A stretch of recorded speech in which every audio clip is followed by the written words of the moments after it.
እርሶ ለኢትዮጵያ ሙስሊም ካደረጓቸው ታላላቅ ነገሮች አንዱ የእስላማዊ ባንክ ኢትዮጵያ ውስጥ እንዲመሰረት የወሰዱት ቆራጥ እርምጃ ነው። ይህን እርምጃ የኢትዮጵያ ሙስሊም ይቀጥላል። ጠቅላይ ሚኒስትሩም እዚህ ያለነው ሁላችንም እናልፋለን፣ የጊዜ ጉዳይ ነው።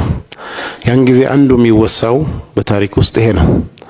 በኸይር መወሳት በራሱ ትልቅ ነገር ነው። ግን ሙሉ ፓኬጅ እንዲሆን የጎደሉ ነገሮችን ዛሬ ማስታወስ ፈልጋለሁ። ይህንን ስል በወቀሳ መልክ ሳይሆን ትኩረት ስላልተሰጠው ነው ከሚመለከተው አካል። ይሄ ነገር እንዲሟላ እንዲሳካ ቆራጥ ፍላጎትና አሳታፊነት ላይ አቋም እንዳለው ያደነኩኝ ኢትዮጵያ እስከዛሬ የሄደችበት የባንክ ስርዓት ኮንቬንሽናል ባንክ ሲስተም ነው፣ ወለድን መሰረት ያደረገ። ወለድ ነፃው ሲመጣ ደግሞ ዱዋል ሲስተም የመሆን ሁለቱንም ፓራላል የመከተል ሙከራ ተደርጓል። ይሄ ሙከራ ግን በሲስተም ደረጃ አልሆነም።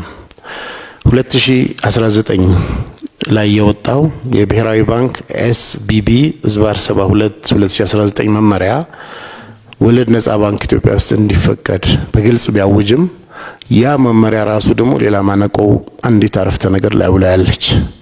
ያቺ ምንድነው? መመሪያው ላይ በኮንቬንሽናል ባንክ ላይ ያሉ ሁሉም መመሪያዎች ከወለድ በስተቀር ይህንን የሚመለከታል የሚል ነው።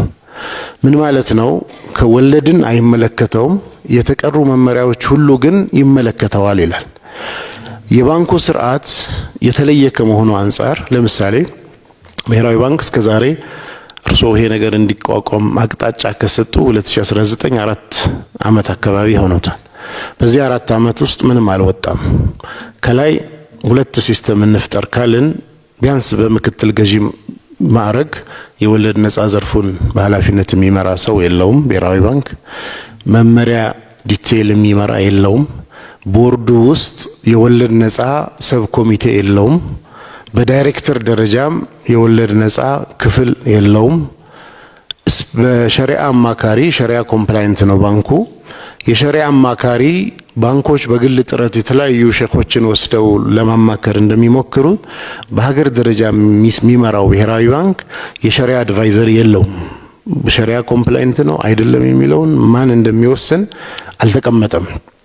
ይሄ ነገር አለመሆኑ የቅድም የጠቀስነው መመሪያ ላይ እንቅፋት ሆኗል። ለምሳሌ ሁሉም መመሪያዎች ከወለዱ በስተቀር የወለድ አልባውን ይመለከታል ማለት 2015 ኤስቢቢ ዝባር 60 2015 የወጣ መመሪያ አለ። ያ መመሪያ ማንኛውም ባንክ ካለው ሀብት ውስጥ ከ10% ያልበለጠ ባንክ ነክ ባልሆነ ነገር ላይ ማዋል አይችልም ይላል። ይሄ ማለት ምን ማለት ነው? የወለድ ነፃ ባንክ ሙሻረካ የሚባል የሚሰራው አለ በሽርክና፣ እንደዚሁም ሙዳረባ የሚባል አለ። በዚህ መመሪያ መሰረት ሙሻረካም ሙዳረባም መስራት አይችልም። ባለፈው ግንቦት ላይ የኢትዮጵያ ብሔራዊ ባንክ ካፕ አምጥቷል። ፋይናንስ የማድረግ ወይ ብድር የመስጠት ካፕ በሁሉም ባንኮች ላይ ባለፈው አመት ካበደሩት ከ14% በላይ ማድረግ አይቻልም ብሏል። ይሄ ኢንክሉዲንግ ይሄ ኢስላሚክ ባንኩንም ጭምር ነው። ሌሎች ባንኮች ያላቸውን ገንዘብ ቦንድ ገዝተውበት ወይንም ደግሞ የመንግስት ትሬዠሪ ቢል ገዝተውበት ትርፍ ያገኛሉ ብሩን። እነዚህ ባንኮች መግዛት አይችሉም፣ መስጠት ደግሞ ተከልክለዋል።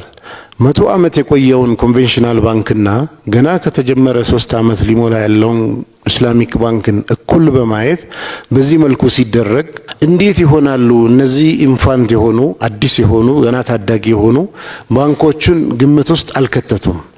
ያ ጊዜ ምን ይሆናል? ብር ቢኖራቸውም ይዘው ነው የሚቀመጡት። ሌላው ትልቁ ደግሞ ፕሮብሌማቸው ምንድነው?